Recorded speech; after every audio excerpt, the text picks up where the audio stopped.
جب اس کا پتہ چلا کہ شراب پی گئی ہے تو اس کو تھپڑوں مکوں سے مارا گیا.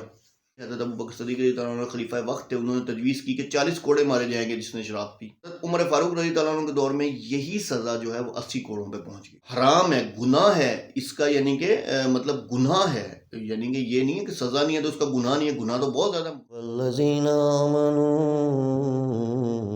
اشد حبا للہ. اعوذ باللہ من الشیطان الرجیم، بسم اللہ الرحمن الرحیم.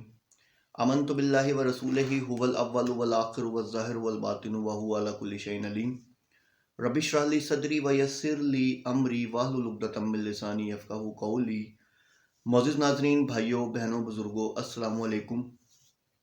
سلسلہ سوال جواب کے حوالے سے ایک بھائی کا سوال آیا کہ شراب نوشی، یعنی کہ جو انسان شراب نوشی کرتا ہے تو اس کی اسلامک پوائنٹ آف ویو سے کیا سزا ہے.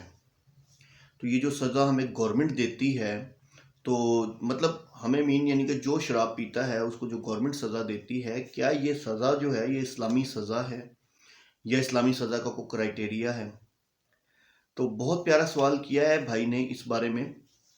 تو دیکھیں بھائی، اس بات کو سمجھیں، اسلامک لحاظ سے دیکھیں تو سب سے پہلے تو ہمیں دیکھنا ہے قرآن کو. قرآن میں ہمیں کہیں بھی شراب نوشی کے حوالے سے سزا جو جیسے ہوتا ہے نا کہ جیسے زنا والے کا کہا گیا کہ اس کو کوڑے مارو، تو شراب کے حوالے سے ہمیں کہیں بھی کوئی ایسی آیت نہیں ملتی جس میں سزا کا بتایا گیا ہو، ممنوع کا بتایا گیا، حرام کا بتایا گیا. پہلے یعنی کہ ممنوع کی گئی، پہلے اس کا کاروبار ترک کیا، پھر ممنوع، پھر حرام کیا گیا، لیکن یہ نہیں بتایا گیا کہ اس کی سزا کیا ہے. تو اس کی سزا اب ہم دیکھتے ہیں اللہ کے رسول صلی اللہ علیہ وسلم کی زندگی سے. اللہ کے رسول صلی اللہ علیہ وسلم کی زندگی میں کچھ روایات ہیں جن سے یہ ملتا ہے کہ جب ایک انسان شراب پی ہوئی، جب اس کا پتہ چلا کہ شراب پی گئی ہے تو اس کو تھپڑوں مکوں سے مارا گیا، ٹھیک ہے، سزا کے طور پہ، تاکہ اس کو تھوڑا سا کوئی غیرت دلائی جائے، کوئی اس کو سمجھایا جائے. اس کے بعد حضرت ابو بکر صدیق رضی اللہ تعالیٰ عنہ کے دور میں باقاعدہ طور پر اس کی ایک سزا تجویز کی گئی، یعنی کہ اسلامی ریاست نے، یعنی کہ حضرت ابو بکر صدیق رضی اللہ عنہ خلیفہ وقت تھے، انہوں نے تجویز کی کہ 40 کوڑے مارے جائیں گے جس نے شراب پی. اس کے بعد حضرت عمر فاروق رضی اللہ عنہ کے دور میں یہی سزا جو ہے وہ 80 کوڑوں پہ پہنچ گئی. ٹھیک ہے، تو اس سے کیا نتیجہ نکلتا ہے؟ اس سے نتیجہ یہ نکلتا ہے کہ قرآن میں اس کی سزا تجویز نہیں کی، قرآن میں اس کی سزا نہیں ہے. ہاں، ریاست جو ہے، اسلامی ریاست، وہ اس کی سزا تجویز کر سکتی ہے.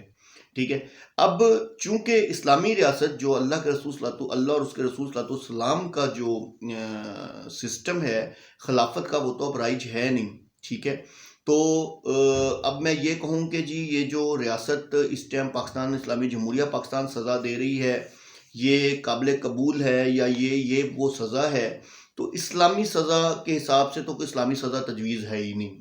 ٹھیک ہے، جب قرآن نے اس کا کہا ہی نہیں، اللہ کے رسول صلی اللہ علیہ وسلم نے کوئی سزا تجویز کی ہی نہیں، تو اس میں یہ ہے کہ اسلامی ریاست جو سزا دے رہی ہے وہ پھر سزا قابل قبول ہے. تو بتانے کا مقصد یہ ہے کہ قرآن نے اس کی کوئی سزا نہیں دی. ٹھیک ہے، اللہ کے رسول صلی اللہ علیہ وسلم نے بھی، شریعت نے، یعنی کہ عام لفظوں میں شریعت کی طرف سے سزا نہیں ہے. ہاں، حرام ہے، گناہ ہے اس کا، یعنی کہ مطلب گناہ ہے، یعنی کہ یہ نہیں ہے کہ سزا نہیں ہے تو اس کا گناہ نہیں ہے، گناہ تو بہت زیادہ. منع ہے، جب اللہ تعالیٰ نے ایک چیز سے منع کر دی اور ہم وہ کام کر رہے ہیں تو وہ تو بہت بڑا گناہ ہے نا. دیکھیے، گناہ ہے وہ ہو گیا، لیکن سزا کی بات آتی ہے تو قرآن سے، شریعت سے، یعنی کہ ہمیں سزا نہیں ملتی، سزا کی ہمیں وہ نہیں ملتی. ہاں، ہمیں ضرور ملتی ہے. حضرت محمد صلی اللہ علیہ وسلم کے دور میں جو تھا وہ میں نے بتایا نا، مارا جاتا تھا، ہلکا پھلکا تھپڑ تھپڑ مکے مار لیے یہ وہ. پھر اس کے بعد حضرت بکر صدیق رضی اللہ تعالیٰ عنہ جو کہ پہلے خلیفہ تھے، ان کے دور میں 40 کوڑے ہوئے، حضرت عمر فاروق رضی اللہ عنہ کے دور میں 80 کوڑے ہو گئے.